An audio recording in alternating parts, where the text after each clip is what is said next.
Saviez-vous que la spiruline est consommée depuis des siècles dans plusieurs régions du monde? Dans cette vidéo, nous allons retourner à ses racines, à son berceau. Focus sur l'Afrique centrale qui fut le théâtre d'une extraordinaire découverte au Tchad en 1964 par un botaniste belge. Préparez-vous à découvrir l'histoire de la découverte aussi passionnante que fortuite de la spiruline.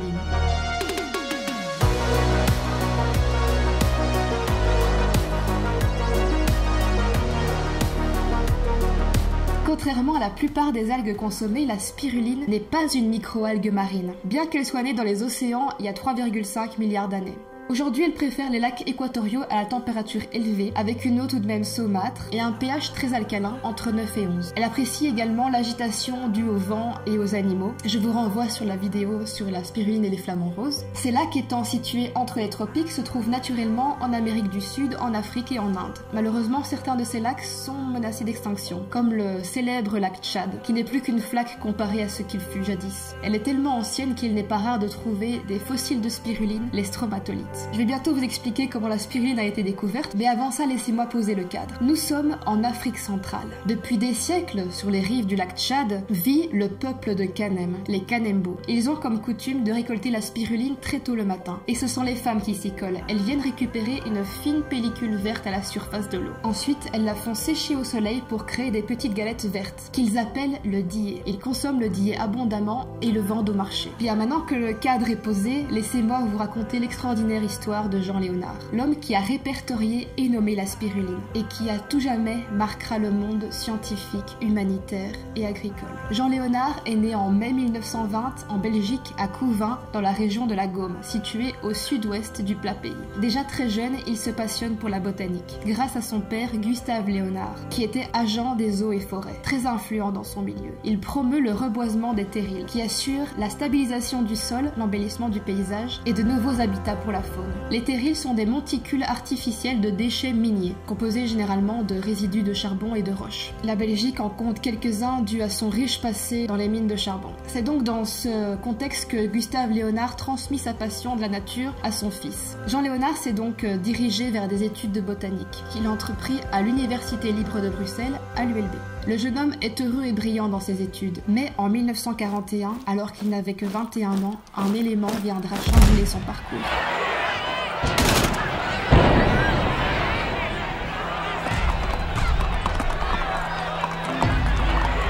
Vous l'aurez peut-être compris, nous sommes en plein milieu de la Seconde Guerre mondiale. La Belgique est assiégée et les Allemands décident de fermer l'université. Bien décidés à continuer leur cursus, une poignée d'élèves, dont fait partie Jean Léonard, organisent des cours dans la clandestinité, avec l'aide des profs, dans des conditions totalement précaires. Quand on pense que certains élèves détestent l'école, à l'époque ils mettaient leur vie en danger pour suivre les cours. C'est dans ces conditions quelque peu particulières que Jean Léonard rencontra sa future femme, Marie-Paule Latour, étudiante en chimie. Cette jeune femme était chargée par la résistance de prévenir au dernier moment les élèves et les professeurs des lieux des cours qui changeaient constamment, de manière à rester discrets et insaisissables. Ils se sont mariés en 1944 et eurent 2 enfants.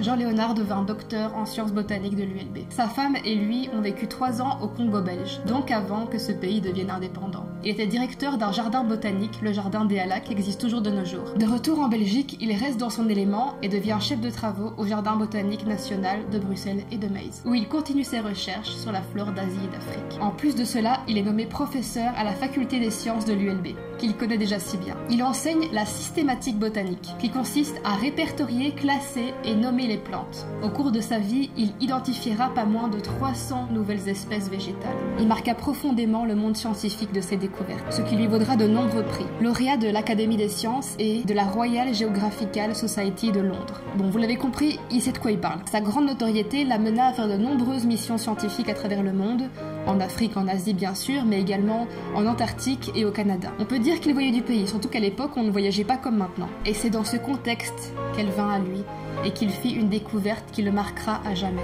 Il avait accompli beaucoup de choses, mais sa plus grande fierté, ce qui le touchait plus profond que n'importe quelle distinction, c'est d'avoir fait la découverte et d'avoir mis en évidence, scientifiquement parlant, une microalgue bleue fascinante, qui se développe entre les tropiques et qui est consommée abondamment par les autochtones. Vous savez de quoi je parle. Il la nomma Spirulina platensis, de son petit nom spiruline, en référence à sa forme très particulière en spirale. La platensis est aujourd'hui l'espèce de spiruline la plus cultivée. Voici comment il décrit sa découverte. En 1964, Lors d'une mission au Tchad, j'ai vu sur un marché de N'Djamena des galettes sèches de couleur vert bleuâtre. Intrigué, j'ai demandé quelle en était l'utilisation. On m'a expliqué que c'était une algue récoltée dans certains lacs, séchée pour la conservation, que l'on diluait ensuite dans l'eau bouillante pour en faire une sauce épaisse qui accompagnait le mil lors des repas. Curieux, j'en ai acheté.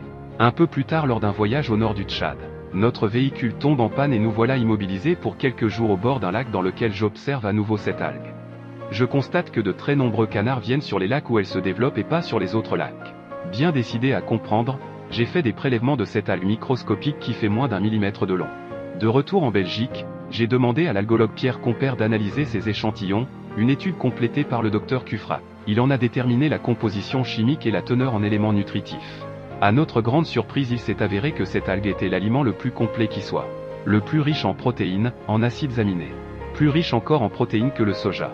Nous avons alors entrepris d'en informer le monde scientifique. Suite à cela, Jean-Léonard constata que tous les villages qui comptaient le Dié à leur menu étaient en excellente santé, alors qu'à seulement une dizaine de kilomètres de ces fameux lacs, les autres villages mouraient littéralement de faim. Nous faisons maintenant le lien avec le début de la vidéo. Le monde scientifique européen venait de prendre conscience d'un élément primordial des connaissances ancestrales des Kanembu. Il s'agissait là d'une découverte botanique majeure, un grand espoir pour lutter contre la malnutrition dans les pays tropicaux, et un allié pour la santé de tout un chacun à travers le monde. Et d'ailleurs fort étudié dans le but de nourrir et de faire survivre les astronautes en mission. En 1970, il organisa une réception au Château Royal de Laeken, suite à la publication de La grande valeur alimentaire par son exceptionnelle richesse en protéines de l'algue bleue Spirulina platensis. Au centre de l'image, vous pouvez voir la reine Fabiola et le roi Baudouin. Et au premier rang, deuxième en partant de la droite, il s'agit de Jean-Léonard. La vie de Jean-Léonard ne s'est pas arrêtée après la découverte de la spiruline. Bien au contraire, il a encore plus d'un tour dans son sac pour nous étonner. Il participe à la création du cercle des naturalistes francophones de Woluwe-Saint-Lambert, qui est une commune de Bruxelles. En plus de sa carrière scientifique, il se lança également dans la politique locale. Inarrêtable, il enchaîne les casquettes et les responsabilités. Vice-président de la Ligue Wallonne, conseiller d'agglomération,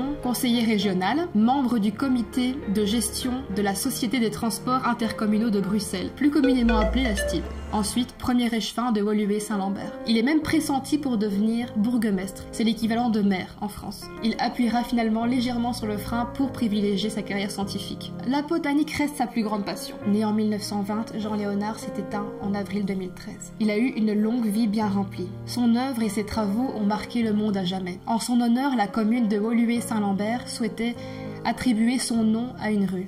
Ce qu'il refusa. Scientifique très brillant, il restait un homme humble. Il préféra donner à cette rue le nom de sa plus grande découverte, celle dont il est le plus fier, et qui rend encore aujourd'hui bien des services à l'humanité. C'est ainsi que la rue de la Spiruline, à Woluwe-Saint-Lambert, fut inaugurée, où il est d'ailleurs possible de retrouver un panneau commémoratif où vous pouvez découvrir les détails de sa vie. J'étais tellement heureuse d'apprendre qu'il existait cette rue près de chez moi. J'étais obligée d'y aller. Jean-Léonard est l'un des piliers de la Spiruline. J'aurais tellement voulu le rencontrer et parler de la Spiruline avec lui, parce que, tout comme lui, je suis vraiment devenue gaga de la spiruline. C'est vraiment un homme inspirant. Bon, en mai 2013, j'avais 15 ans.